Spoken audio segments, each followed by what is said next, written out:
예, 안녕하세요. 노동백과 시선의 노무사 김승현입니다. 자, 오늘 차례는 인사명령, 그 중에서 그 인사명령의 의의, 그 중에서 제일 많이 하는 대기 발령과 직위 해제, 이렇게 좀 설명 좀 드릴까 해요.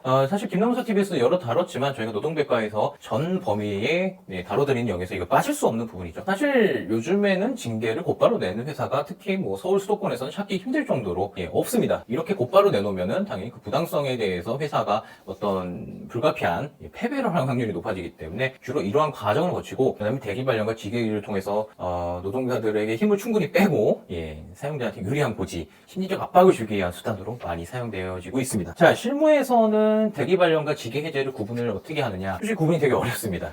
저희도 판결문 여러 개 분석해 보면 그냥 용어를 쓰는 대로 가는 것 같아요. 무슨 얘기냐면 사용자가 직위 해제라고 부르면 그때부터 직위 해제 부르고 그냥 시작을 한다거나, 대기 발령 부르면 대기 발령으로 부르고 시작한다거나, 거의 차이가 좀 구분하기가 되게 모호합니다. 뭐 대기 발령 사실 엄밀하게 얘기하면 직위 해제는 직에서의 해지, 그날 출근 의무가 그대로 있고 말 그대로 업무만을 못하게 하는 그 상태를 말하는 거고, 대기 발령은 말 그대로 이제 자가 대기 발령도 가능한, 말 그대로 그냥 어떻게 보면 노동의 수령의 거부까지도 일부 하는 그런 느낌도 있지만 실무에서는 사실상 구분이 잘 안 간다. 저도 구분이 안 갑니다. 할 때마다 틀려지고 뭐 용어에 대해서 그래서 별달리 집착은 하지 않아요, 사실은. 자, 그러나 법원에서 말하는 대기 발령의 의의라고 하면은 잠정적 일시적으로 이루어지는 일종의 인사명령이다. 이 포인트는 뭐냐면 잠정적입니다. 어떤 궁극적인 처분을 내리기 위해서.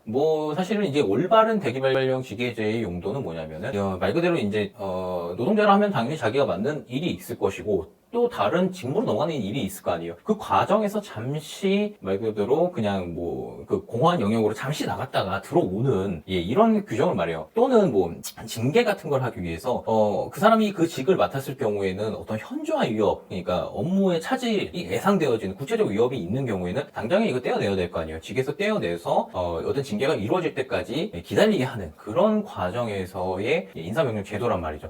그러니까 기본적으로는 얘들은 인사명령의 제도이죠. 근데 불이익을 수반하더라도 보통은 특히 이렇게 징계를 수반하는 거는 더더욱이 불이익을 수반하는 경우가 많지만 이 자체를 거의 인사명령으로 보고 있다, 이렇게 말씀드리고, 사실 법에 딱히 정해져 있진 않아요. 이런 걸 할 수 있는 거에 근거에 대해서는 통상 인정은 하고 있고요.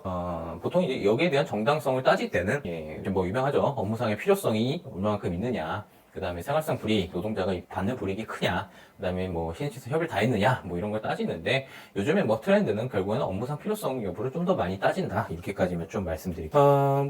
사실 우리 97년 이후로 IMF 이후로는 대기 발령은 말 그대로 회사에서 하는 트렌드만큼이다. 아예 구조조정 시작하기 전에 첫 단추로 시작을 했었고, 그런 연역을 가지고 있고, 요즘에는 대단하게 많이 하고 있죠. 징계와 대기 발령, 징계와 직위 해제. 이거 구분할 수 있냐에 대해서는 여전히 논쟁이 많아요. 사실 저희도 웬만하면 대기 발령이나 직위 해제 자체를 어떤 별도의 분쟁거리다, 그러니까 별도의 징벌이다, 이런 어떤 제재적 처분의 의미를 가지고 있는 것에 대해서는 이런 주장을 많이 하는데, 사실 실무에서는 잘 인정은 되어지지 않고요. 다만 굉장히 장기간에 걸쳐서 이루어지는 실무상 보통 6개월 이상으로 봐요. 이러한 직위 해제나 대기 발령에 대해서는 다소 좀 나쁜 시선으로 보죠.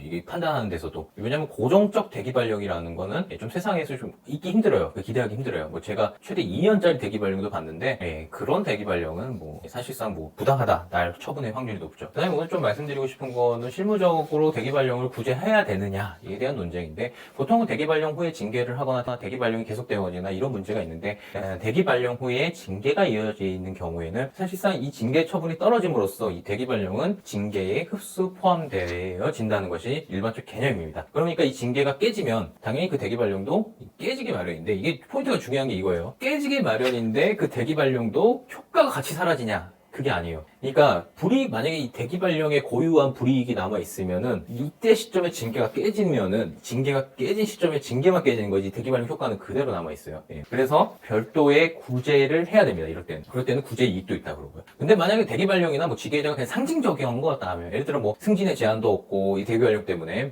대기 발령 받았다고 임금이 깎인 것도 아니면은 아무 의미 없지만, 만약에 직위 해제 자체가 부당하다, 징계 자체가 부당하다 나오면은 별도로 이 직위 해제의 정당성에 대해서도 다투 둬야 된다. 왜냐하면 별도의 구제이익이 있기 때문에 오늘 이 부분이 사실 제일 좀 중요한 부분 아닌가 싶습니다. 예, 기본적으로 옛날에 그 직장내 괴롭힘 방지법이 도입되기 전에는요, 국회의원 입법안으로 대기 발령을 이유 없이 6개월 이상 하면 그냥 직장내 괴롭힘을 간주하겠다 이런 법이 발효됐을 정도로 굉장히 괴롭힘의 좀 주요 수단이기도 했어요. 제가 오늘 잠깐의 팁을 드리면은 정말 버티셔야 되고 직장에서 다니셔야 되는 분들이 있다면 대기 발령 기간 동안에 자기 처신을 좀 잘하셔야 돼요. 사용자가 어떠한 지휘 명령을 하고 또는 방치를 하는 그 사항이 계속된다면은 지휘 명령에 대해서는 합리성에 대해서도 계속 기록을 하시고 이의 제기도 하셔야 될 건 해야 되고 따라야 될 건 또 따라 주셔야 돼요. 또 방치하면은 나는 일을 잘할 수 있다는 것을 충분히 어필해야 되는 그런 상황이 될 수도 있습니다. 오늘 김nom사 TV에서는 대기 발령 시기 해제 좀 묶어서 간략하게 좀 살펴봤는데요. 이게 바로 궁금한 점 있으시면 댓글 남겨주시고 그다음에 뭐 네이버 카페 이용해 주시면 됩니다. 저희 나가죠. 그다음에 저희 카카오톡에 노무법인 시선을 검색해서 친구 찾기 해주셨으면 거기에서 저희가 간단히 답변 드릴 수 있는 건 빨리 답변 드리도록 하게요. 좋아요 구독까지 좀 부탁드리고요. 오늘 여기까지 마치겠습니다. 감사합니다.